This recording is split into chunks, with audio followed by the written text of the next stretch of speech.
Gurudev Maharaj Ki Jai. Good morning, everyone, and welcome to Sunday morning Satsang here at Shanti Mandir, Walden. And I am told that in 2022, the March equinox happens on Sunday, March 20th at 11:33 a.m. So that is today. So we are all very excited with the arrival of warmer weather, the ground thawing out, so make sure you pay attention when you walk, because it's a little soft out there, very soft out there. And the birds are chirping away, and the crocuses are starting to sprout on the right on the berm, so that in the beautiful weather and all of our hearts and everything opening up back to what that brings to us here at Shanti Mandir. So not only the beauty of nature and a thawing out from the wintertime, but also it always signals Gurudev's arrival. So that is on the horizon, and I'll come back to more of that as we, when we have the announcements at the end. So for today, the treasure of our satsang, the jewel of our satsang today, is an interview with Gurudev, and it's Gurudev and Vahini Shori. And I'm just going to say a little bit about the family. So Mr. and Mrs. Sharma are very known to the Shanti Mandir family since its inception in 1987. They were very instrumental with Shanti Mandir over the many years, and their presence at all the satsangs, their devotion, their cooking, their love for Annapurna, their love for feeding people with Umesh and Chitra Nagarkate that traveled around the East Coast in all the various homes, had the darshan of Babaji in Baba Muktananda in Fallsburg, and spent and has been very steady with this lineage. So what we have today is a real treat, because from Mr. and Mrs. Sharma, we were bestowed Poonam Sharma, who everybody knows for the many years, and has been coming steadily to satsang, a satsang presence, where she could offer things, contribute in the many ways, and one of the ways is everybody got to know her through the youth retreats here. But also, she has two lovely daughters and a wonderful husband, and her daughter is our interviewer today here with Gurudev. So what we're going to show you is a 55-minute interview with Gurudev and Vahini Shori, and her bio goes like this. She's a member of the Shanti Mandir family and has been visiting Walden since she was born. Vahini is a fourth-year student at Rutgers University, studying political science with focuses on social justice and youth activism. Recently, Vahini had the opportunity to sit down with Babaji to ask a few questions from her perspective as a young person. She is grateful for the opportunity to spend so much time with Babaji and the Shanti Mandir family. And for those of you who know Vahini, she's very intelligent, she's very smart, very humorous, and brings a lot of life whenever she arrives here. She's got a very buoyant and fulfilling and large presence, and it's lovely to have her ask her questions to Gurudev. So I have not seen the interview myself either, and I'm very much looking forward to seeing that their discussion. So, and we're very happy to have Poonam, her mother, in the audience today, so welcome, Poonam. And we're very grateful for their presence at Shanti Mandir. So everybody enjoy. Again, like I said, it's 55 minutes. Following that, we'll go directly into some Kirtan of Sri Ram Jai Ram, Jai Jai Ramam, and then we'll conclude with Danya Danya and Joda Se Joda. And today's lunch prasad is chole. Sadgurunath Maharaj Ki Jai.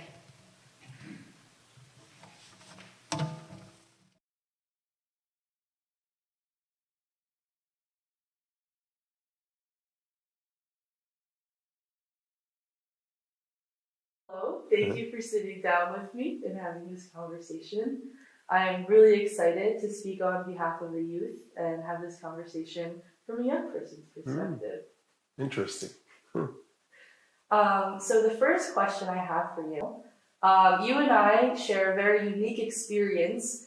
We were born into an ashram setting and have been raised from these teachings without the life experience that many of the people around us have. So for me, this has led to me having a very idealized view of the world that now that I've moved out on my own is slowly being undone.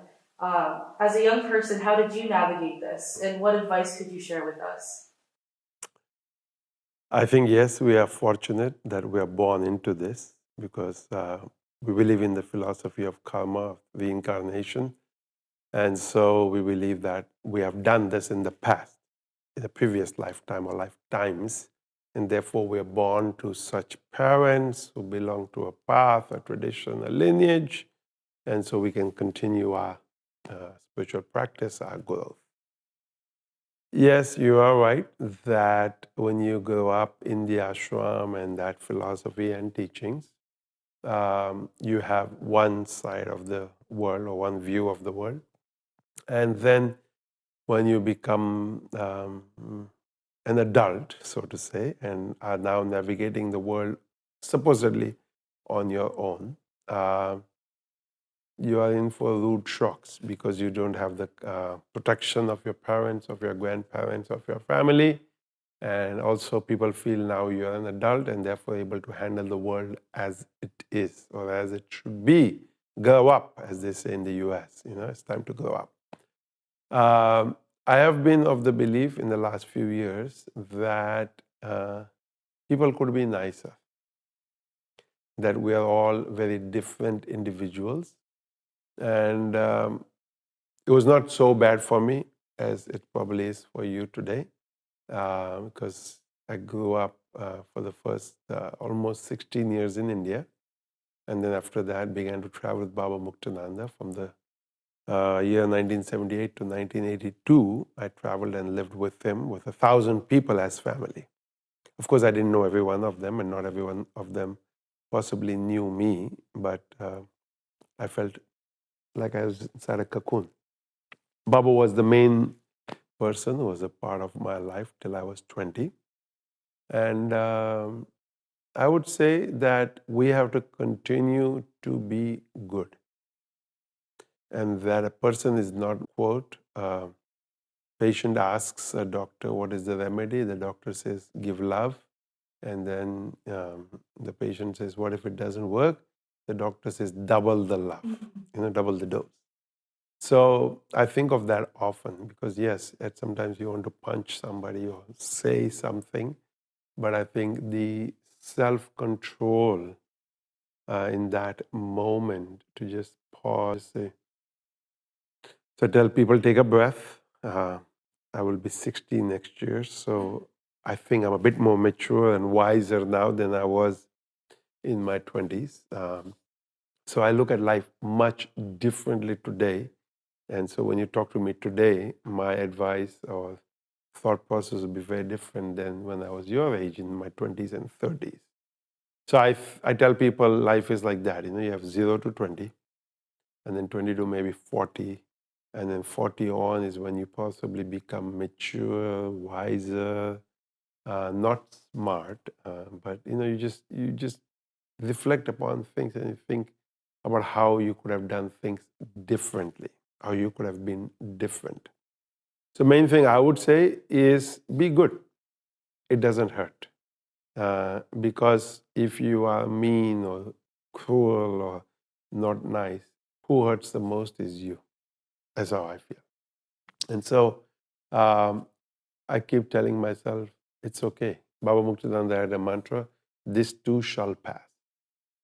So whatever the phase is of negativity, it will pass. And so the question is, how do I always remain on high ground, remain a big magnanimous person? I think that's the challenge. And especially when you come from a spiritual background or an ashram, people expect even more of you because they think that you've been given some special training or extra training, which they haven't had. So the question or challenge always is, how do I take the teachings and apply them in daily life. So to me, I think is as I ponder over the teachings, is how do I make that real or true for me in my life. So it's not what the scripture says, it's not what the guru says, it's not what my parents say, it's what I am feeling, what I am thinking, what I'm experiencing. Because as long as it's them, it will always be the other. And so the chance of losing it is even more because it's not my direct experience. So what I've worked upon over the years is that as much as I speak and share and read, is that becomes my own direct experience. So I'm operating in life not from somebody else's belief system, but a belief system that's my own. So when I speak sometimes nowadays, people think I'm angry. But I tell them, no, it's not that I'm angry, I'm just passionate. I'm passionate about what I'm sharing with you because I feel I finally got it. I finally understand it. I finally know it.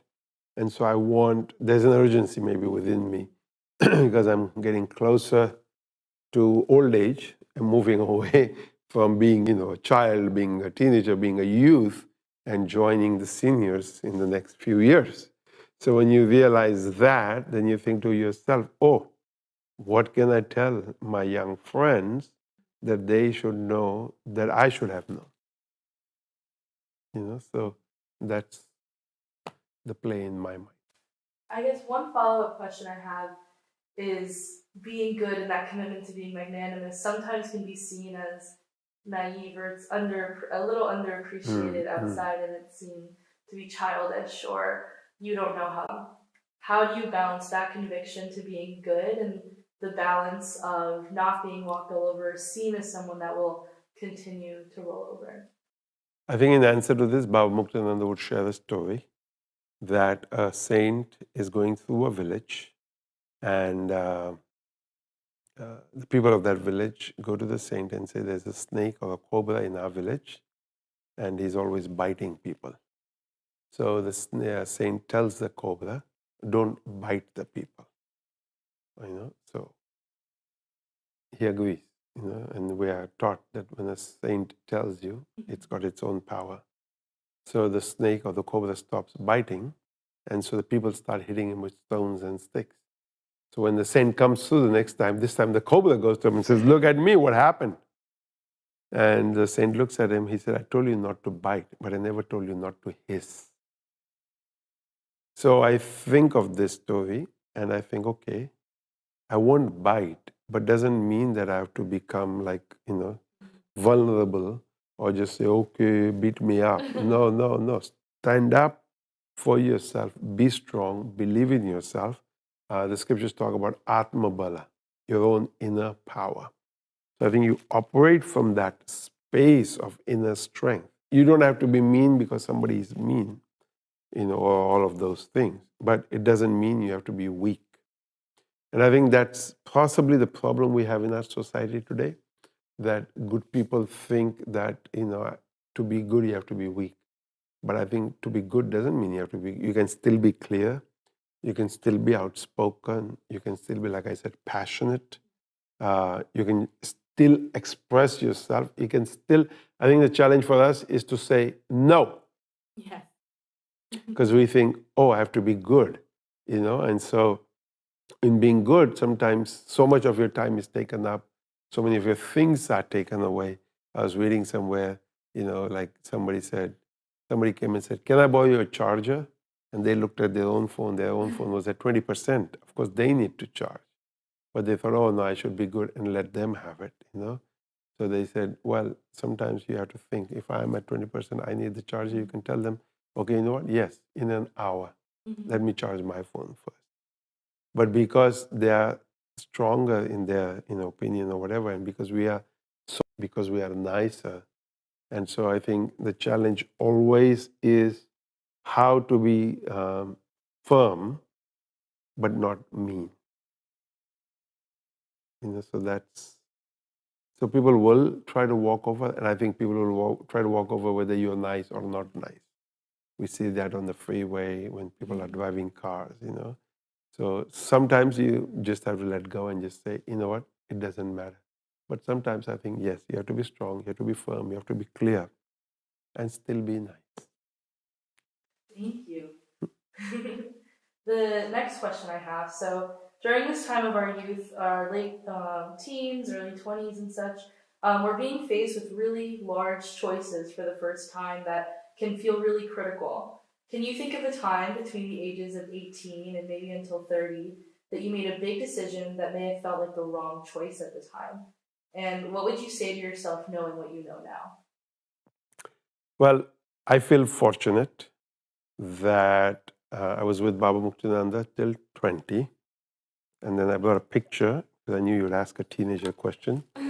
That's Mamuleshwar Swami Brahmananda and his successor now, Swami Vishweshwaranji Maharaj. That's Swami Kothariji Maharaj, who lived in their ashram for 50 plus years and whose 25th anniversary of passing will be celebrated. That's the young myself, and that's 2 years younger than me, Devyani. So we were both young, and this I would think was 1983, a year after Baba, or a few months after Baba Muktananda took Mahasamadhi. So I feel fortunate that Baba left us with Mahamaleshwar Swami Brahmananji Maharaj. Because I think to myself, what would I have done without his support and his prodding? Because for me, my life took a turn in 1985. And I think to myself today, if I had not had my parents, if I had not had Swami Brahmananji Maharaj and a few good people around me, I possibly could have done what you are asking. Gone crazy, gone stupid, gone silly, done things that I would regret today in life. But fortunately, all these good people supported me. And even when I was angry or frustrated at times, I remember a little argument with Maharaji, which things like that I feel, ooh, I shouldn't have because he was 50 years my senior. But yet, as a young person, you feel they don't understand my pain. But now, looking back, I would say, I tell people, I said, look, I think everybody's been through this journey. So when your elder, whoever it is telling you something, it's not that they don't know. They may not be able to express it quite in the way that you are able to express it because your generation is different. I thought I was expressive and they were not expressive, and now I think your generation thinks you are expressive and we are not expressive. But I think what I ponder over and think is that our society today thinks we should just expose everything. Whereas your grandparents, Maharaji's generation, what I realized as I was going through my situation in life is that they felt there was no need to broadcast to the world, that there was not necessary because it was a this too shall pass phase. That frustration, that anger, and that if they kind of took care of me in the right way inside my situation, that I would blossom well. And I feel that has happened to me. I mean, the years 1985 to 1995, because I didn't want to have anything to do with an ashram. I didn't want to be a spiritual leader. I didn't want to be anything. I just wanted to be nothing, But yet at the same time, I was close to your grandparents, your parents, your mother, your uncle, Maharaji, and some other people. Devyani was a part of my life then, is part of my life now. And Maharaji always encouraged me that just do that which Baba wanted. And I was not so sure what that meant for me. And one day he said, this is your journey in Hindi. And therefore, awaken to this and see what you can learn from this, see how you can grow from this. And so whenever we sat, we'd have hour-long conversations. based on the scriptures, because that's the kind of scholar he was. And in that, I realized he taught me a lot. He took me to stages in Haridwar, in Rishikesh, and Mumbai, where there were lots of Swamis. Introduced myself, who was only 25, 27 years old, to people of his age, who were already in their 70s and 80s, who were well-established Mahamaleshwars and Swamijis. And I didn't quite know what to do. And he would just say, just come. And my parents' car, or the ashram that Shanti Mandir by then had a car, and he would say, okay, let's go in your car. We'll go here, we'll go there, we'll do this, we'll do that. So I went along. And today I'm glad I went along and that I didn't argue and hide in my room or run away from him. When we stayed with him in Haridwar, he would say, Devyani, you sing, Swamiji, you speak, and then others will speak, I will speak, and we will make some noise for 2 hours. And so it was just so sweet or cute the way he would say it. We'll just make some noise for 2 hours. Noise was kirtan, noise was talks. And he said, doesn't matter who's there. It was just amazing. Sometimes there was 5 or 10 people who then slowly it grew as people realized that yes, satsang is happening. People came along. We were up to 100 people at times. And I think that what I would advise is find somebody at least twice your age, or a little bit more, whom you trust, whom you like, whom you love, who you have implicit faith in. Just, of course, I couldn't do that, lie in his lap, but I would go sit next to him. And he would give me chai, he would give me pakoras, we would have talks. And I think that that's what our society, for your generation especially, needs today. The places of, I don't know what the word would be, sanctuary, where you could just go to. So driving through Virginia and Washington, D.C. and all of that in October ago, I saw 7-Elevens, I saw convenience stores, Dunkin' Donuts. And to the people in my car, I said, these kinds of places also need to be places of worship.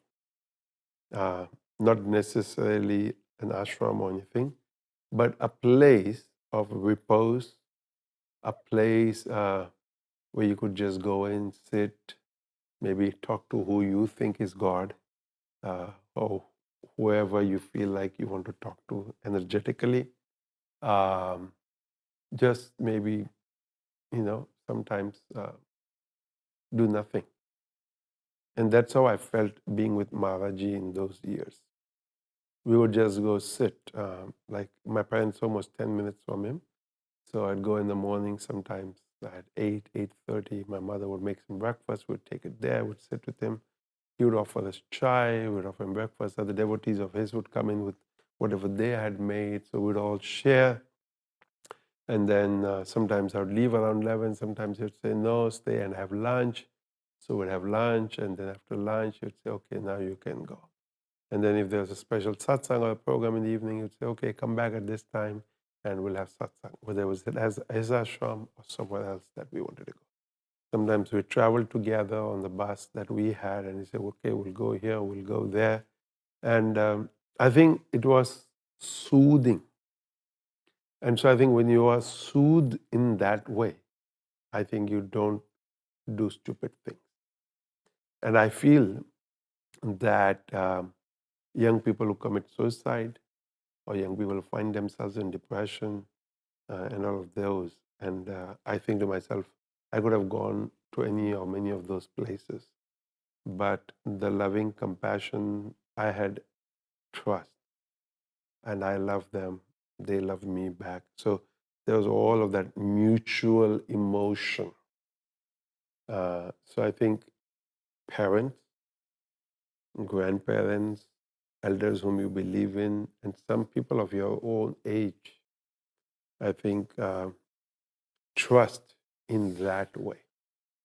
And I'm sure that I'm pleased as I look back that we started Shanti Mandir, that we continued with Shanti Mandir, and that here we are almost 40 years later.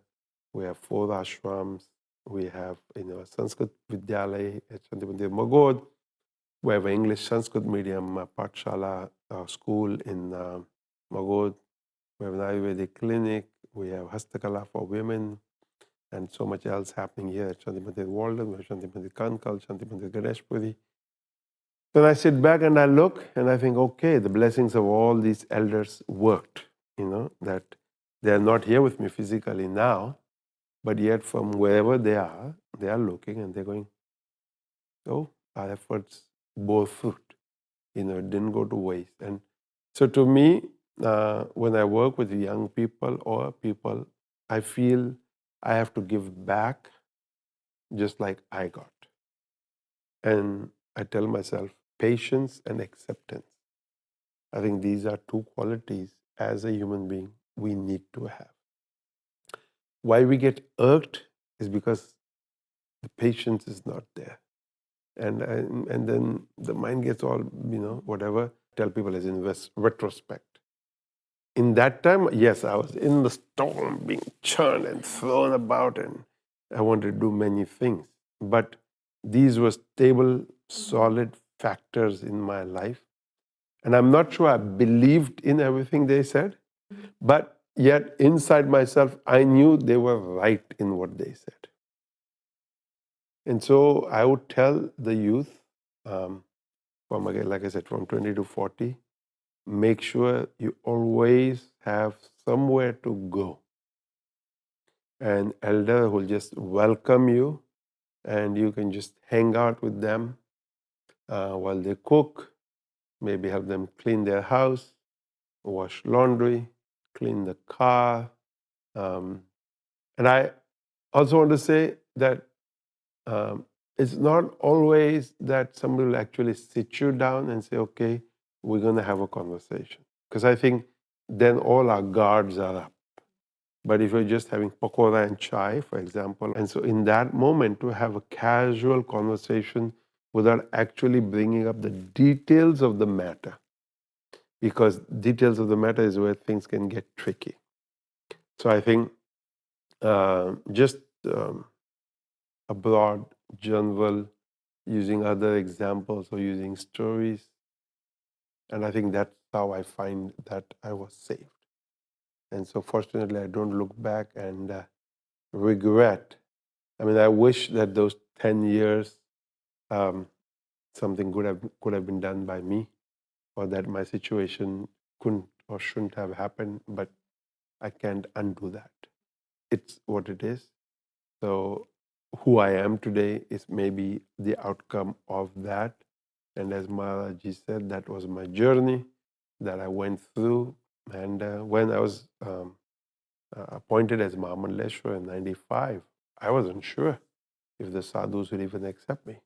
But I think, again, when you think of magnanimous and the broadness of their thinking of the Swamis and the Acharyas at that time to say, okay, we make him, a Mahamandaleshwar, because his friend Vishweshwarananji is becoming a Mahamandaleshwar, so we'll make him one too. And so I think, wow, what foresight, because at that time, we didn't have anything going.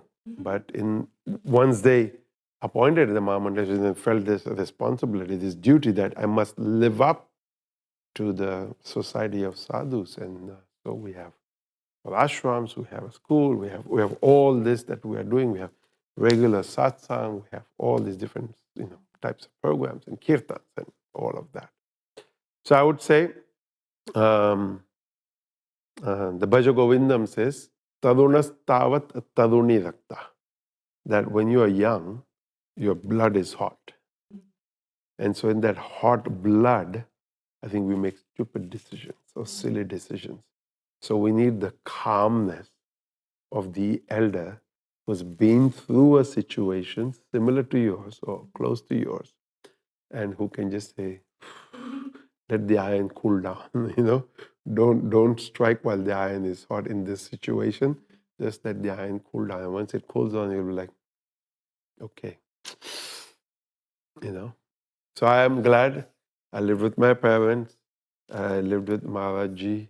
I lived with other people who believed in me and trusted me and just allowed me to be and accepted me. We continued with satsang. And the most important thing I have to say, is I continued my daily puja.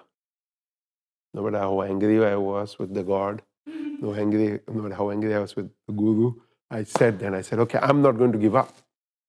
And maybe even if I did that in anger, the daily part, the daily arati or daily whatever it is that I did, I feel that was the one thread that has carried me through. And so if I find myself peaceful today, I give full credit to that daily sadhana. So I tell people on the days you don't feel like doing it, do it even more so. Because on the day you're going to do it anyway. On the day you don't do it, because then tomorrow you'll think, I didn't do it yesterday and I was fine. Everything seemed fine. But then slowly it will be a few months before you realize that it's been missing. So again, maybe it's the blessings of the elders, because even Kotariji Swamiji, who I said, he was wonderful to just be with. He didn't talk much. You just sat with him. He would sing something. He would have others sing. And you just sat there, you listened. And sometimes you thought in your mind, these people are just, stupid or ignorant. They're saying God is great. What God is great? Your mind is having all these thoughts, as you know. But then you just, sometimes would talk to somebody who you liked and they would say something or go, maybe they don't know, you think, But then you realize now, no, they knew. They had already been through all that. So when they were saying it, so that's what I would say is that be wise, same thing as we said before. Be cool, be calm, be collected. And again, I think we have to operate from the depths of our being. And I think that's what happens often. We just operate from the shallow mind rather than just taking a moment. Sometimes I would say just go to sleep. An experience that you shared that I think a lot of young people will relate to is the feeling of you didn't sign up for this and I don't want it. Whether that's the expectations of your family or school or just who you are, who people think you are. Whether it's out of fear or frustration or anxiety, this kind of desire or this reaction to avoid who you are almost, or to avoid what that would mean to step into who you are. So would you say that the soothing and the presence of all the people you were around helped you step into that? Or where did you get the confidence to finally step into who you were? Well, first of all, I had a dream when I was 11 that I was a sadhu. In the dream, I'm a sadhu. I'm 35 years old. My plans were to become a mechanical engineer. And I thought that's the way I was going. Until Baba Muktananda decided that, no, this is what you are doing. So I accepted that. Then life took a big toss. And as I pondered in my mind what all I should do, this, I think, felt good. Because one of the thoughts I had living with Baba Muktananda is that people who had everything in with me, that he is a sadhu and he is a worldly person. So it seemed or seems that the sadhu has something more which the worldly person doesn't have. I think as I went through my situations, and especially with Swami Brahmananji Maharaj, his calmness and his wisdom possibly had the effect to make the decision to continue doing this. And I think the love and respect that I got from people in the work that I did. And I always loved chanting from being a child. Like, for example, I tell people I started chanting the Vishnu Sahasranam at 4 years of age when I couldn't even read Devanagari. And I had it memorized. And we drove with a man from Ganeshpur to Mumbai, whose car, once he started, he would like, everybody said, everybody okay? Yes. And he would chant the Vishnu Sahasranam by heart, memorized. And we'd reach our home and we'd just finish, and I was like, wow. So all these are memories, somewhere stored inside. And wonderful, sweet gentleman, Mr. Bhatia. And so I think as I went through my phase in life, of those 10 years, all these people inside memories who I thought, How can they be so nice? How can you chant the Vishnu Sahasranam? And all of these things. Even somebody like Maharaji, who was so peaceful. People like your grandparents, grandfather especially, would say things, though his own life situation was not necessarily the best economically, and other people like that, even people who are economically well off, to know that they wanted you to have satsang or say something, to go, he has everything as far as the world goes, yet he wants me to have kirtan, play the drum, maybe only play the harmonium. And so it's like, I think the combination of all of that made me realize that there's value in this. And I think it happened naturally over time, from 86 wanting to do, and then slowly beginning little satsang, the support of the people, the settling of Shanti Mandir or the establishing of Shanti Mandir. And 10 years, it's a long time. But yet I'm grateful for those 10 years because I think there is stability, there is that belief.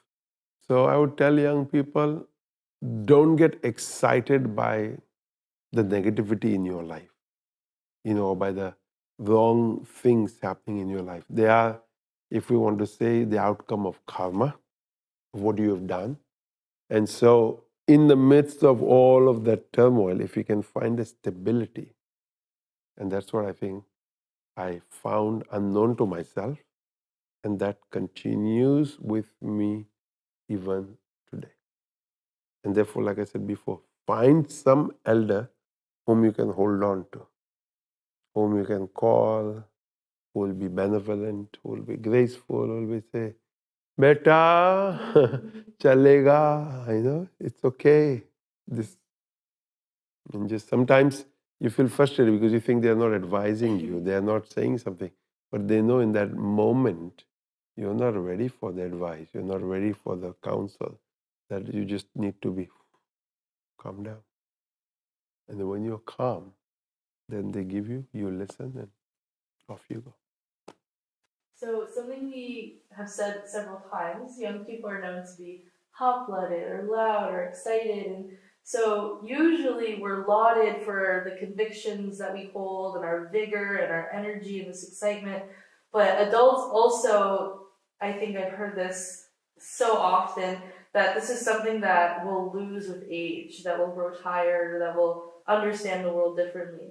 But what is a conviction or a source of energy that you have sustained since you were young, and what has helped you hold on to this? In myself, as angry and as frustrated and as everything I went through and all that happened, my sense of mischief, my sense of humor, naughty, I don't know what all the things are. Sometimes I think to myself, will I still do that? Then I think, hey, why not? Who tells me no? And I think that's what society, in a way, by cutting you down, stopping you, it's like, no, okay, you have to know that you're going to be there with you. But I think what happens as we grow older is we lose a sense of humor. And so a lot of people go now to stand-up comedy. And what little I watch, I often find it so vulgar or so out there. So I think that that's not necessary. After a few moments, I think it's okay. I don't need somebody else to make me laugh because I need to have my own laughter. So taking walks in nature, especially here in Walden, again, having a good cup of chai with some friends for an hour or two and just relaxing, not having the stress of what else or where else, and all of that downtime, as they say here in the US. I think a combination of all of this, and I love this quote of Swami Chinmayananda's: "Enjoy your own company if you don't enjoy your own company, why inflict upon others? So that also is important. As a human being, just to spend time by yourself. So why? I need to know, what am I thinking? I need to know, what am I feeling? I need to know, where am I at in this situation? So I do that just sometimes sitting on my bed with a book, read a page or two, put the book down, and maybe think and fall asleep. Then you wake up and you think, what happened? It's daylight, and you realize, oh, I was pondering, I was contemplating. So I think you keep coming back. So in that, I think Baba Muktananda's message of meditate on your own self, honor your own self, worship your own self, respect your own self, because your God dwells within you. As I think our society sometimes is so outgoing that we forget to come back into ourselves. So somehow or the other, getting enough sleep was one thing.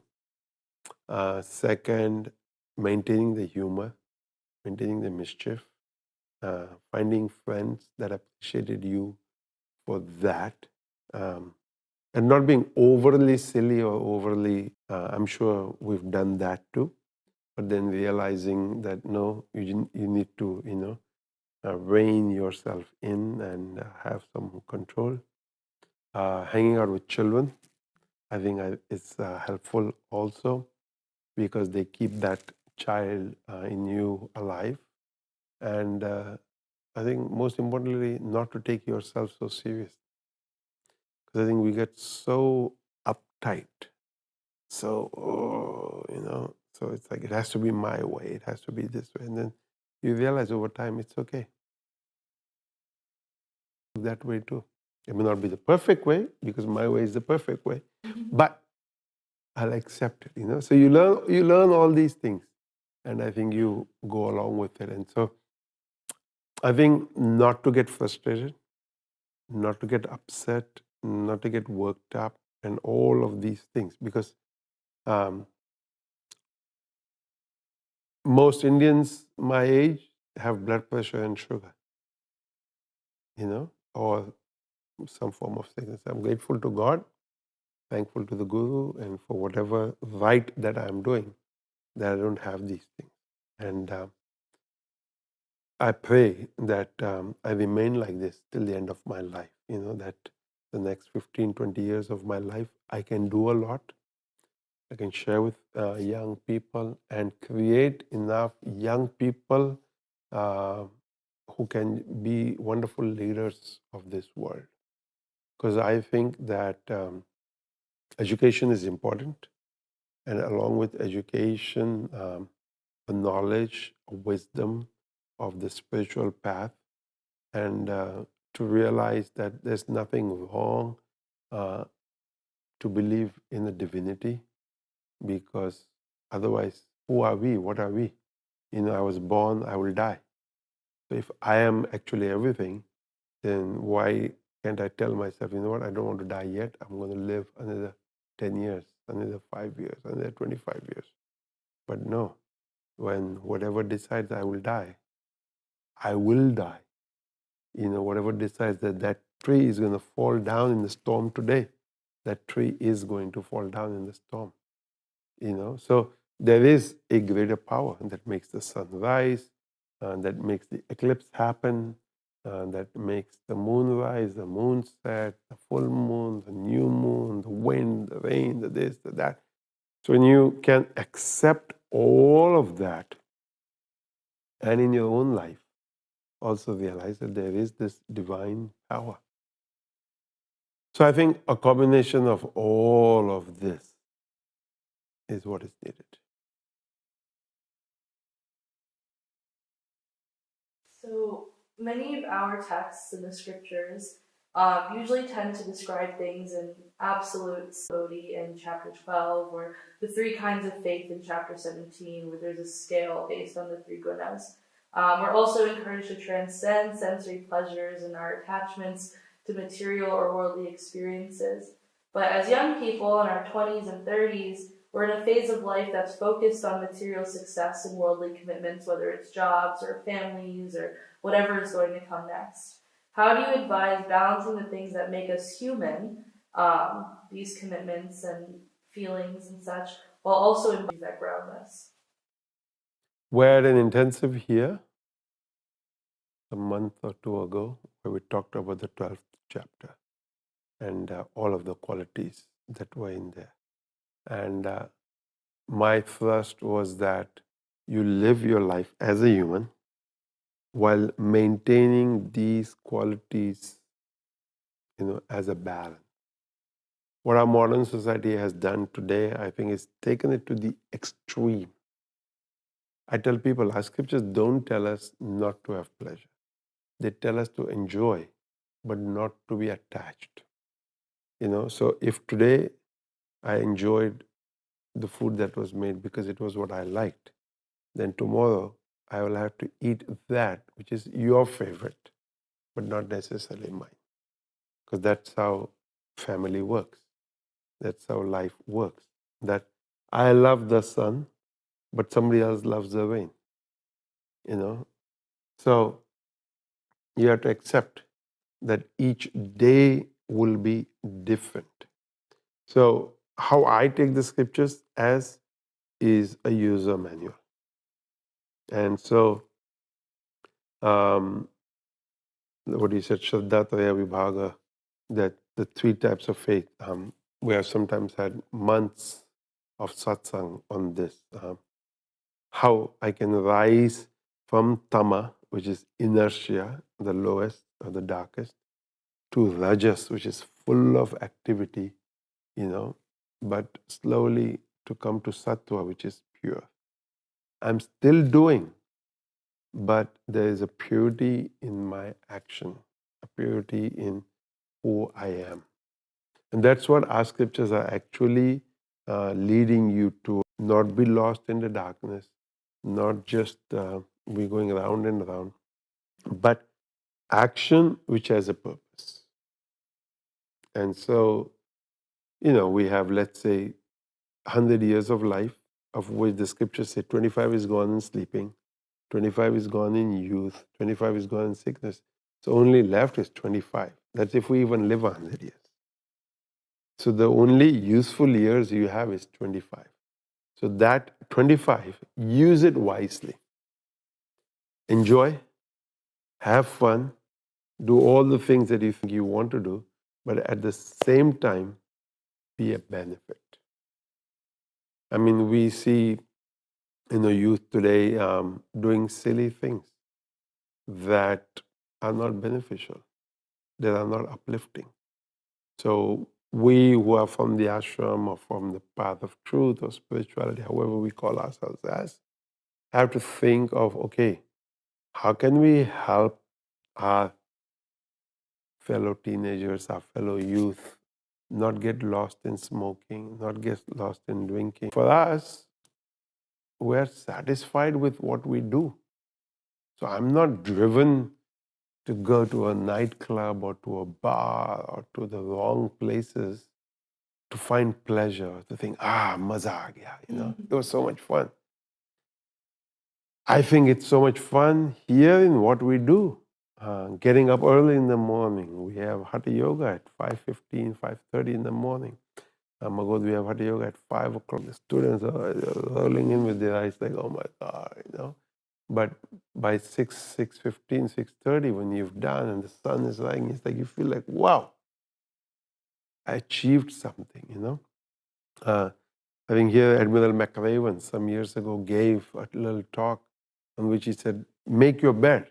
The first thing is make your bed. And one would think, make my bed? Why do make my bed? I'm going to come and go to sleep tonight. But he says that first action of yours, when you come back at night, you have a bed. And who made that bed? You. Nobody else, So that's what our scriptures are teaching us. And I always tell people, you have to be told to do the maximum. So when you're told to do the maximum, you'll already negotiate. Can I do 50? Can I do 75? Can I do 25? And so I tell our Hatha Yoga teacher, don't give us options in the twist. Tell us, go, go. We are already going to cheat because we're going to say, I can't reach the floor, so I'm only going to go so much, But if you tell us go to the floor, we'll at least make that attempt to go towards the floor in our twist. But if you already tell us it's okay if you don't make it, of course, I'm going to just stay where I am and not doing the twist. If I'm going to do the twist, I'm going to do a lazy twist. So our sages, I think, realized that because they are one of us. So they thought, okay, we have to tell them that's where you want to go to, and you're going to go there. Oh no! So they'll say, okay, at least come. So as you come, as you come, as you come, then one day you reach there and you go, oh, that was easy. So, for example, people are so scared to come to the ashram because they think, oh my God, I got to get up early, I got to eat vegetarian food, I got to eat simple food, I got to, have a discipline. But once they have lived this life and they go, oh, it's not bad, it's easy. And you've experienced our youth camps, and so the growth that takes place within us. So I would say our scriptures actually are not difficult, but they just seem difficult because I'm like always running away from it. So I suggest to everybody, not just the youth, but keep a book that you like, read from it every day. And if you like something it says or something that clicks, have a notebook and write that in the notebook. One side where you don't understand, one side where you understand.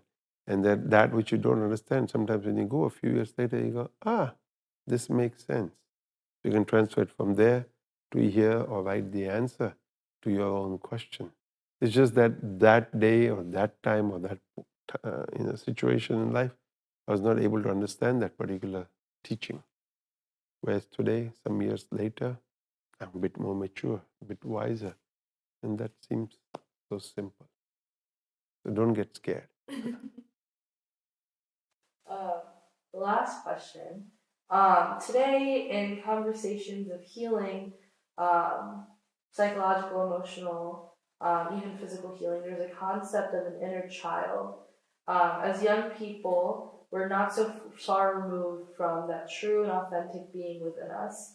And that's the concept of the inner child, is carrying that child that knows who they are with us. What is a way that you have nurtured and taken care of the most authentic and truest form of yourself, particularly as you've gotten older and life has shaped you a little bit differently than you were as a child? Have you found that there's value in holding on to this young part of you, or is it better for us to let go to the phases of ourselves and grow as we experience the world? I would say hold on, because that's really the true part of yours. You don't have to act like a child, because people might think that. But I think that is the true you. I believe that we're all born with a character, with a trait, and that remains with us from birth to death. And that particular character or trait of ourselves doesn't go away. And so when we talk about that child, I think hold on to it. There's nothing wrong with that. That's good. And like I said earlier, remain naughty, remain mischievous, remain joyous. And I think sometimes, like I suggest to people, go to the mirror and talk to the mirror. How are you, Swami Nityananda? And the mirror says, Swami Nityananda, I'm not so good today. Or I'm upset today. Vahini was not nice to me today, or whatever it is, or Vahini was so sweet to me, even though I was mean to her. And so allow yourself a moment to cry, allow yourself a moment to laugh. And I think as we grow older, we hide these emotions and feelings. I think wear your heart on your sleeve.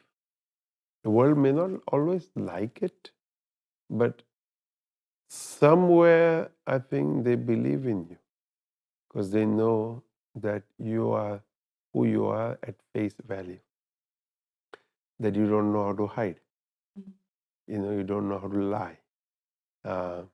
And I think that's okay. And I think the Dalai Lama says that too, that that's what the world needs today.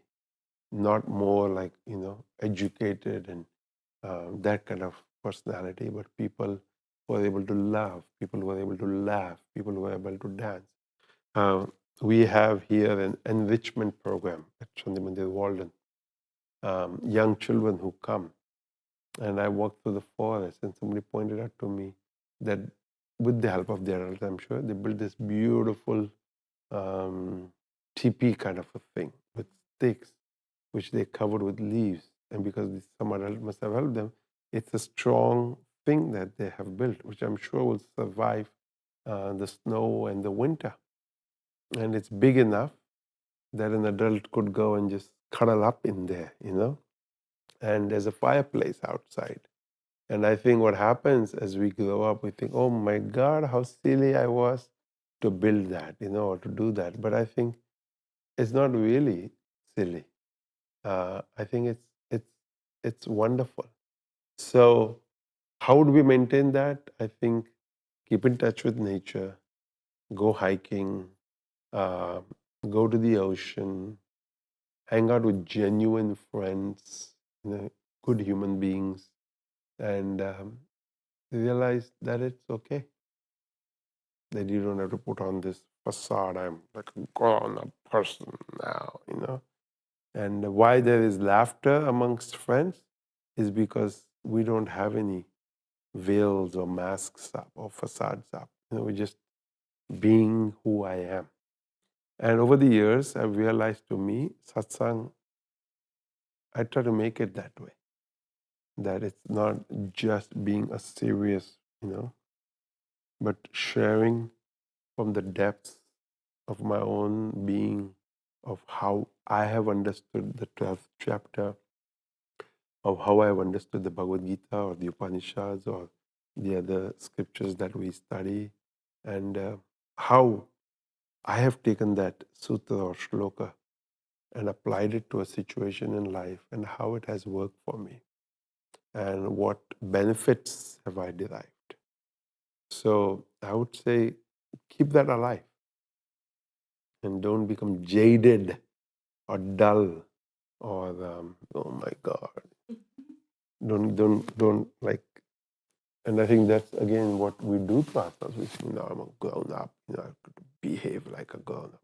Surely behave like a grown up in a situation that needs you to behave like a grown up. But if you're on the baseball field or the cricket field playing ball, have fun playing soccer, playing football, whatever it is that you're doing, whatever it is that you like, swimming in the sea or swimming in the river. Swim, have fun. Yeah, don't say I'm going to be swimming like an adult, You won't have fun. You just got to just be your natural self. I think that's the word. Instead of inner child, just be the natural human being that you are. Those are all my questions.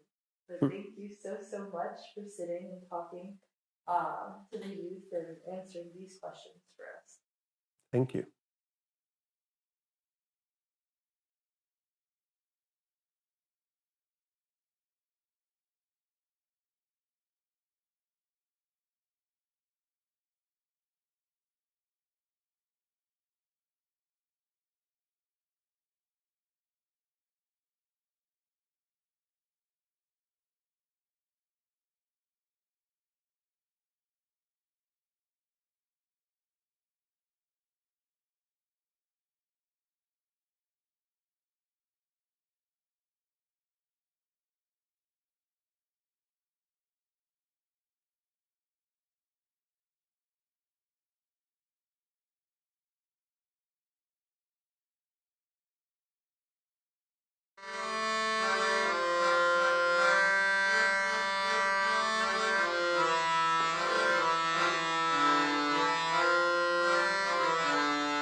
So this concludes our Sunday morning satsang. And thank you all for joining us. And thank you, Vahini, for such wonderful questions that opened up Gurudev's heart and allowed him to really share a lot about his process over the many years. And there was many parts in that where, for me, it invoked a lot of emotion and a real grace, Guru's grace, the power of grace, the power of Shaktipat, the power of mantra, the power of the drum, the power of Kirtan, and how truly blessed we are to receive all of these tools and all of these practices, and that truly they can, they are capable of anything. They can take us to wherever we want to go. So really it's up to us how deep we want to take it, how manifest we want to make it. We want to allow it to really illumine us from the depths of our souls to the most expanded Shakti consciousness that we allow it to. And so thank you, Gurudev, for all of your words, all that you shared. And I think I can speak on behalf of everyone that it really rang deep and very loud and very sound. And so I also want to remind everybody about the Festival of Navaratra. So pot every morning, 9 to 12. I think that's what's on the program. I haven't looked at that for a little bit. So whatever's on the program there. So the morning Chandipat, in the evening, Lalita Sahasranamavali. So everybody's invited daily for that. It starts on a Friday, so which is wonderful for all of us. So Friday, Saturday, and that Sunday satsang, we will continue with the Chandipat on that Sunday. The only difference is going to be, as of this moment, it's all going to take place in the temple. But as I look out here and I see so many wonderful people and so many presences, and we'll probably get a bit of a swell during that period, stay tuned to location. But definitely April 1st to April 10th, we'll be here and practicing and honoring and celebrating and offering our deep, deep gratitude and appreciation for this festival. Gurudev's arrival is on April 19th, so everyone, that upcoming Sunday, can somebody tell me the date of that? No, Tuesday's the April the 19th. What is the Sunday? The date? 24th. So on April 24th will be the first Sunday satsang here with Gurudev in residence and his welcome program. So please, all of you here and there on live stream, please make sure to mark your calendars and then get ready for a whirlwind of wonderful programs, wonderful satsangs, courses, and much more to come. So we'll just go over that as we come to each week, 1 week at a time, 1 day at a time, 1 moment at a time. So thank you all for your presence. Everyone's invited to come up for darshan, followed by lunch prasad. And as I said, it's chole, and chole is a North Indian dish. So I kind of smiled when I said it earlier because I was thinking of Mr. and Mrs. Sharma with their chole, with their gulab jamun, known to all of the mouths of many here. So thank you all. Sadgurunad Maharaj Ki Jai.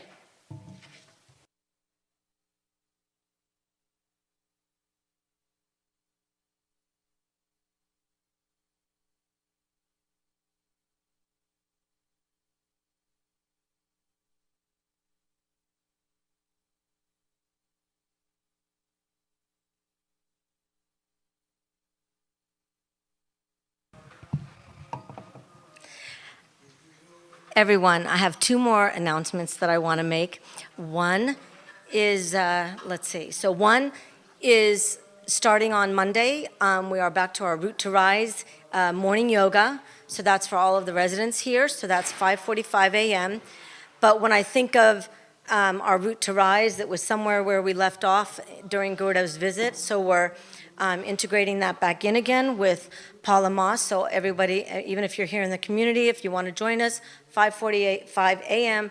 downstairs in the conference room. And the only other thing that I wanted to also say is, again, a reminder to everyone, like today's interview, that is now available to everyone on YouTube. So you can go back to it. You can send the link to friends. You can share it with whoever you want. If there's things in there that are just like perfect for so-and-so, go ahead and do that. You can visit it as many times as you want. Start, stop, pause, and you can just listen to it again and again. Thank you.